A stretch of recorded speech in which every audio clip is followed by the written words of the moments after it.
A few months ago, I did a video on the UMP and Escape From Tarkov talking about how with some of the changes to the 45 ACP caliber, the gun was getting better, but not quite living up to its full potential. Well, in 12.12, not only do we now have the ability to suppress the UMP, which is awesome, but now also with the flea market changes and the changes to the availability of armor and ammo, now some of the more underwhelming guns definitely have a place in the game. So I thought it was a good idea to take another look at the UMP and talk about if it was worth it. I stream Escape From Tarkov on Twitch. All my links will be down below. I'd love to have you stop by and say hey, but with all that out of the way, let's go ahead and dive right in.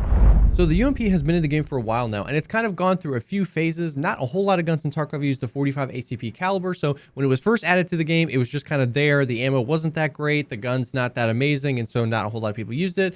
Then they buffed some of the 45 ACP rounds, which definitely helped, and now we're kind of at its final form with the ability to suppress the gun, and like we said, the flea market changes really play into this as well. So we can do kind of a quick rundown of the gun and how much it costs. You can purchase it from level 2 Peacekeeper. There is a barter from level 1 Peacekeeper for some scav knives, which is a good barter if you just kind of make a mental note of that and take those knives out. You can buy it straight up from level 2 Peacekeeper for 276 USD. 276 USD is about 34,000 rubles. That's cheap. That's totally in the realm of a budget gun, and especially with how good some of these ammos are, that is a pretty awesome gun. Now, alone, kind of standalone, you can't do a whole lot to it. Prior to this patch, really all you could do is add a flashlight, add an optic, and add some sort of foregrip if you wanted a little more ergo or a little bit of that recoil reduction. By itself, the stats are okay. You know, it's an SMG. It's got 53 vertical recoil, 52 ergo. Not great, but not terrible on either side of it.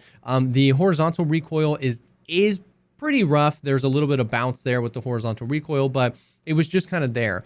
Well, now in 12.12, you now have the ability to suppress this gun, which is pretty awesome. And that definitely helps with the stats. Now we're down to 42 vertical recoil and a pretty significant reduction in the horizontal recoil as well. You can still maintain a pretty decent amount of ergo. Like I said, you could switch this out, especially later in wipe with a grip with much more ergo, like a forward shift or even some of the other ones. This is just kind of one I had in my stash.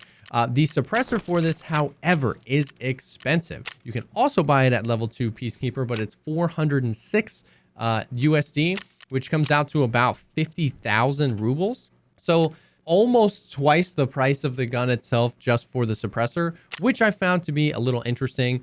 You can purchase these on the flea market if people find them, sometimes for a little bit less. I've seen these for like 40 to 45,000 on the flea market, which actually saves you money.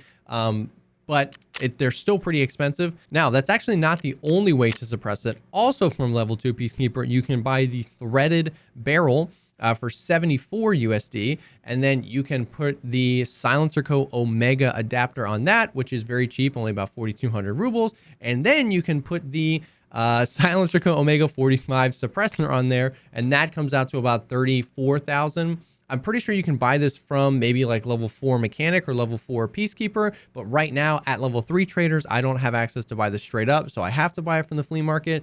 So 34,000 rubles plus the adapter plus the barrel, you're about the same. And if we're talking stats, they have basically the same exact stats.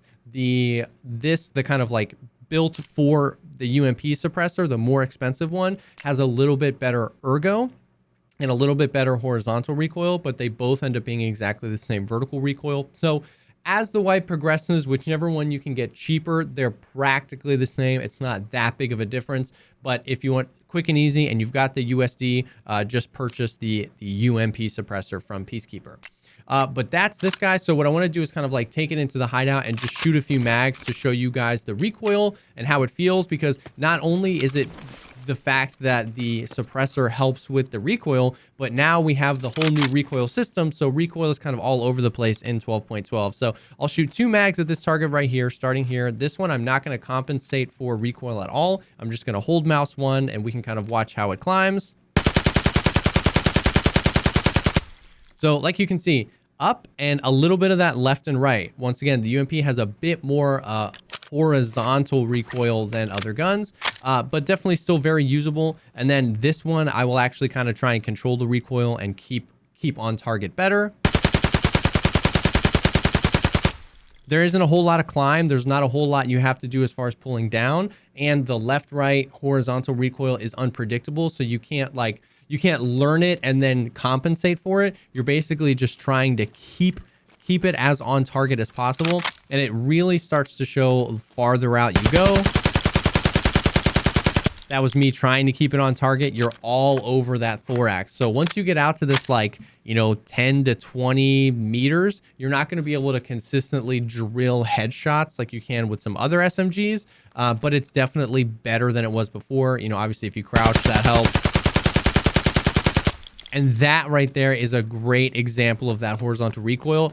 All of these shots, if you're talking about vertical recoil, would have been on target. You know, they were all well within the vertical of me starting here and keeping it on target. But the bounce left and right, if you're trying to engage at this distance, maybe 20 or 30 meters, it's going to be, you're going to have a hard time. You're going to hit some of those shots, obviously, like you see here, but it's going to bounce left and right pretty bad too.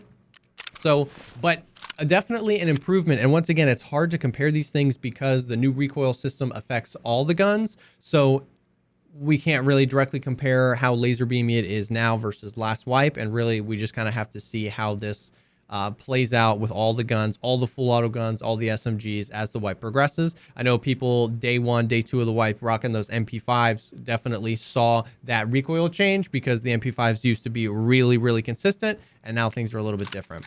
So lastly, we'll talk about the ammo, and this is really the big thing here, the ammo and how the flea market restrictions affect everything. So traditionally, this gun and this caliber is not something that's really competitive mid to late wipe, or really for very that long in the early wipe. But with now the restrictions on how many people and how often people are going to be able to run class 5 and class 6 armor, be able to run face shields, it's definitely kind of brings that threshold down for what is viable. So the two most common rounds you'll see are the 45 AP and the FMJ. So the AP is purchasable from level 3 Peacekeeper, and they actually reduce the amount you can buy and increase the price. Last wipe, you could buy them for 4 USD a round, and you could buy 200 per reset. Now it's 5 USD a round, and you can only buy 100 per reset.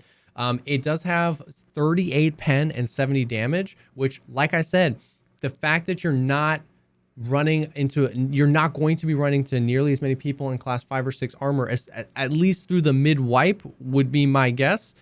This round is definitely very usable. 70 damage means if you're hitting those headshots, you're absolutely destroying people. 38 pen means even if they have a face shield, if you're hitting those headshots, you're absolutely destroying them unless they're running like an Alton.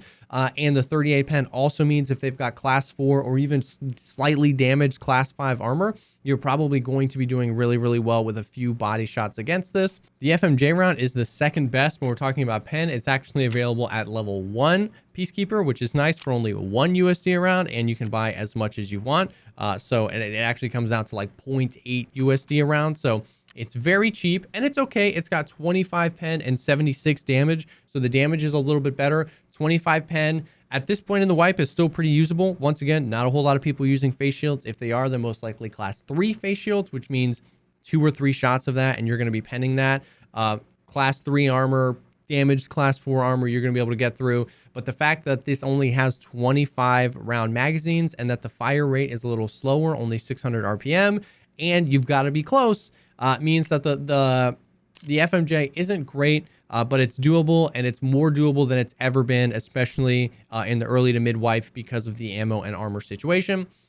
There are a few other rounds like the Hydra Shock and the Laser Match. I wouldn't really recommend those, especially since they have less pen and not that much more damage. The other one that you would consider, I actually don't have access to. It's Mechanic level 4. You can buy the Rip rounds, and that has 137 damage and only 3 pen. 137 damage now, especially with the new health system and how damage is propagated through blacked out limbs. 137 damage means if you can hit a stomach, if they're unarmored stomach, or some leg shots, you're going to be dropping PMCs in like 2, 3, 4 shots easily. And so that kind of helps with this, lower capacity mag. I've never really been too good at the whole leg meta thing because I just am so baked in to keep it thorax or headshots. But if that's your style, the Rip rounds are really, really good. And you can purchase them for only, it's like 300 rubles or something, like 391. But the whole weird thing about them being mechanic level 4 is pretty prohibitive because you have to get to like level 40 in order to gain access to those rounds. So that's kind of the updated breakdown of the UMP 45 in Escape from Tarkov. I would definitely say that it's more viable than it has ever been. Now that you can suppress it, not only helps with the stats, but like people underestimate how valuable suppressors are anyway, especially if you're a solo player. Tarkov can oftentimes be about third partying, especially when people on their PMC kill quests on some of these maps. So being quiet is definitely helpful. It helps with the stats. And now with the fact that you'll have less people than ever running class 5 and 6 armor, stretching into the late part of the early wipe and into the mid wipe, these ammos are actually more viable than they've ever been. It's kind of a trade-off because they're even more restricted in how much you can buy from the traders. Maybe we'll get a craft for this eventually and you can kind of stockpile this, but the UMP is more viable than it's ever been. It's finally reaching some of this potential. It's really cool. It's a fun gun to run, but I'd love to hear your thoughts. Do you think the UMP has finally reached its potential and it's worth running and worth buying? Or do you think when some of these other guns exist, it's still not necessarily there yet? Either way, I hope to see you out there using some UMPs, wiping some PMCs, and Escape from Tarkov. Thank you so much, as always, for taking the time to check out this video. If you liked the video, think about dropping a like, commenting down below, or subscribing to the channel for more content like this. Like we said earlier, I stream Escape from Tarkov on Twitch. All my links will be down below. I'd love to have you stop by and say hey. And if you're looking for people to play Tarkov with, our Discord server is an awesome place to be. That link is down below as well. Thank you again for stopping by, and I will definitely see y'all on the next one.